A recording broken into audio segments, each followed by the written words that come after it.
I died after my husband betrayed me. Then I woke up 8 years earlier. Chapter 1. The Anniversary Surprise. Sophia Carter stood in front of the mirror and smiled. Tonight was special. It was her 5th wedding anniversary. For 5 years, she had loved her husband, Daniel, with all her heart. Together, they had built a successful company and a comfortable life. At least, that was what she believed. Holding a gift box in her hands, Sophia left work early. She wanted to surprise Daniel. The city lights sparkled outside as rain began to fall softly. As she approached their luxury apartment, she noticed something strange. The living room lights were off. Maybe he's planning something too, she thought. Smiling, Sophia quietly opened the door. Then she froze. A woman's laughter echoed through the apartment. A familiar voice. Emma, her best friend? Sophia's heart skipped a beat. Slowly, she walked toward the bedroom. The door was slightly open, and there they were, Daniel and Emma, together, laughing, kissing. The gift box slipped from Sophia's hands and crashed onto the floor. The room fell silent. Daniel turned around. Emma's face turned pale. For a moment, nobody spoke. Then Sophia whispered, "How long?" Daniel sighed. Not with guilt. Not with shame. With annoyance. "Long enough." Sophia felt like the floor had disappeared beneath her. Emma stepped forward. "Sophia, let me explain." "Don't." Tears filled Sophia's eyes. "You were my sister." Emma looked away. Daniel crossed his arms. "Stop acting like a victim." Sophia stared at him in disbelief. "What?" Daniel laughed. "You think this company became successful because of you?" Sophia's heart stopped. "What do you mean?" Daniel opened a folder and tossed it onto the table. Inside were legal documents. Sophia's hands trembled. Every signature, every agreement, every transfer. The company she had built. The company she had sacrificed everything for. It no longer belonged to her. Daniel smiled coldly. "It belongs to us now." Emma stood beside him. Neither of them looked guilty. Neither of them cared. 5 years of trust, gone in a single moment. Sophia backed away. The people she loved most had planned everything. The affair, the lies, the betrayal. She turned and ran. The rain poured heavily as she stumbled into the street. Cars blurred through the darkness. Her vision filled with tears. Then, a bright light, a horn, and silence. As Sophia fell, her final thought echoed through her mind. If only I could go back. Darkness swallowed everything. I died after my husband betrayed me. Then I woke up 8 years earlier. Chapter 2, 8 years earlier. Sophia gasped for air. Her eyes flew open. The sound of rain was gone. The pain was gone. Confused, she sat up quickly. She was in a bedroom. Her bedroom. But something felt wrong. Everything looked newer. The furniture, the curtains, even the photos on the wall. Sophia's hands trembled as she grabbed her phone. The date on the screen made her freeze. May 14. 8 years ago. No. Her heartbeat raced. This can't be real. She rushed to the mirror. The woman staring back at her was younger. Healthier, hopeful, 22 years old. Sophia stumbled backward. She remembered everything. The affair, the betrayal, the stolen company, the accident, her death. Tears rolled down her cheeks. She wasn't dreaming. She had truly returned. A second chance. Suddenly her phone rang. The caller ID displayed a familiar name. Daniel, her future husband, the man who would destroy her life. Sophia stared at the screen. In her first life, she would have answered immediately. This time she let it ring, and ring, and ring, until it stopped. A few seconds later, a message appeared. "Good morning, Sophia. Want to have coffee today?" Sophia laughed bitterly. She remembered that coffee date. It was the day she fell in love with him, the day her future began. Or so she had believed. Now she knew the truth. Deleting the message, she whispered, "Not this time." Later that day, Sophia visited the small office where she had first planned her business. In her previous life, she had shared every idea with Daniel. He had taken credit for many of them. Not anymore. She sat at her desk and opened a notebook. Page after page, she wrote down everything she remembered.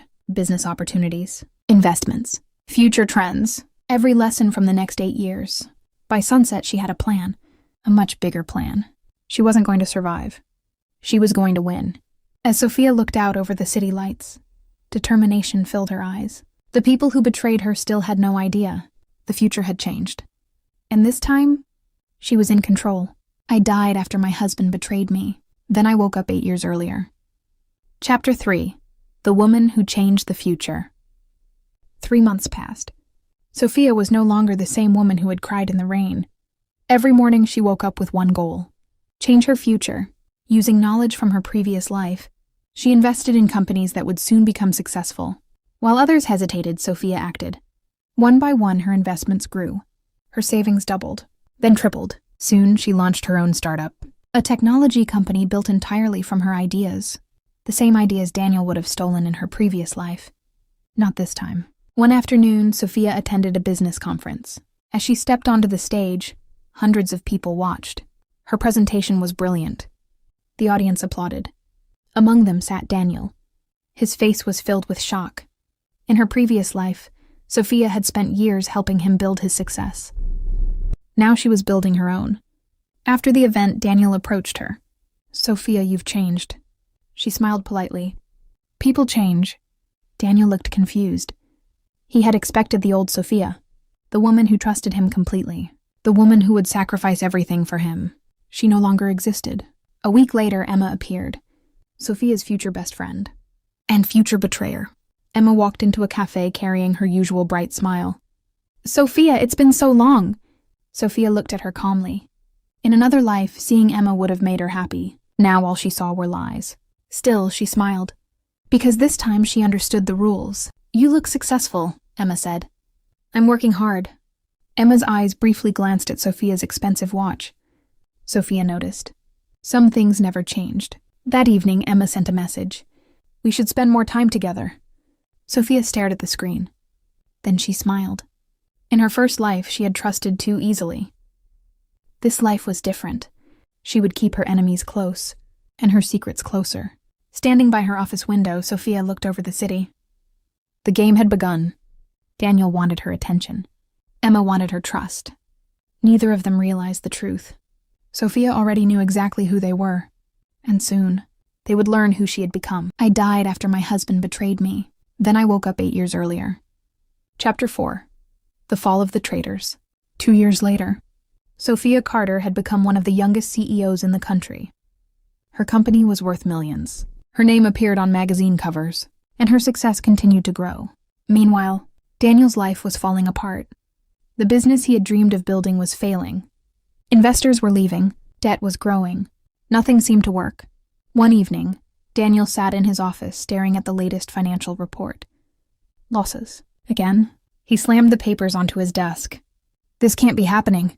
Across town, Emma wasn't doing much better. She had spent years trying to climb the social ladder. But every opportunity slipped away. The successful future she once imagined never arrived. One day, Emma saw Sophia being interviewed on television. The confident smile, the luxury office, the powerful reputation. Emma felt a sharp pain in her chest. That life should have been hers. At least that's what she believed. A week later, Daniel and Emma met by chance at a charity gala. Both noticed the same thing. Sophia was the star of the evening. Business leaders surrounded her. Reporters followed her everywhere. She looked untouchable. Daniel stared at her. For the first time, he felt regret, real regret. After the event, he approached her. "Sophia." She turned calmly. Daniel hesitated. "You've accomplished a lot." "Thank you." There was no warmth in her voice, only politeness. Daniel swallowed hard. "I've been thinking about us." Sophia almost laughed. "Us?" There had never been an us. Not in this life. Not anymore. Before Daniel could continue, Emma appeared. "Sophia." The two women locked eyes. Emma forced a smile. "We should catch up sometime." Sophia looked at both of them. The two people who had destroyed her future. The two people who thought they deserved everything. And suddenly, she felt nothing. No anger. No sadness. No hatred. Only freedom. Because she had already won. Not by destroying them, but by becoming someone they could never control again. Sophia smiled politely. "I'm afraid I'm very busy." Then she walked away, leaving them standing there together, watching her disappear into a crowd that admired her. For the first time, Daniel and Emma understood. They hadn't lost Sophia. They had lost the future they could have had with her, and that loss would stay with them forever. As Sophia stepped outside, she looked up at the city lights. 8 years ago, she had died believing her life was over. Now she knew the truth. Sometimes a second chance isn't about revenge. It's about becoming stronger than the people who hurt you. Sophia smiled and walked toward her future,